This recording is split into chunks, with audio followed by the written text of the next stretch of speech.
now. Good evening. It's some of the worst news a person can get. One of their organs is failing. As 23 ABC's Leah Pizzetti shows us, that news came from one man when he was a teenager, and since then he's overcome hurdle after hurdle, getting multiple chances at life. Leah? Tim, April is Donate Life Month, a 30-day span when Americans are encouraged to become registered organ, eye, and tissue donors. I spoke to one local man today with a very personal connection to organ donation, and here's his message for others.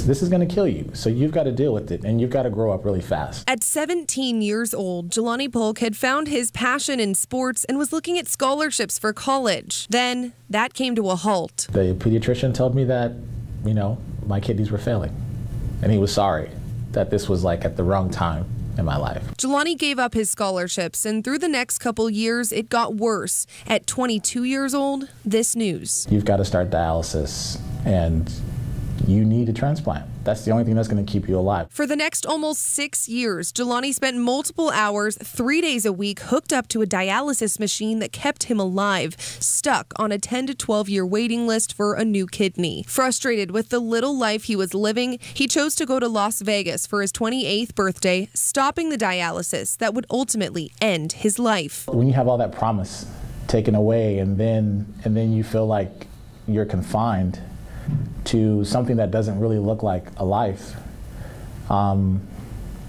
that's a really dark place. And so the choice I made was I was going to go to Vegas and have one last hurrah. Then, 1 week before the trip, the phone rang. They said, "You are the best possible match. Let's take you upstairs."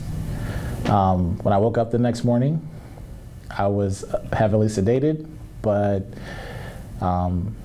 no more dialysis. He lived happily with his new kidney, falling in love with his now wife. They decided to adopt a child.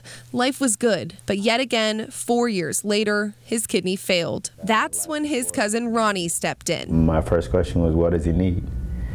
And from there, she was like, he needs a kidney. There was a 97% chance Ronnie would not be a match, but Ronnie defied the odds, part of that 3%. For him to take the initiative and just to make up his mind that that's something that he wanted to do,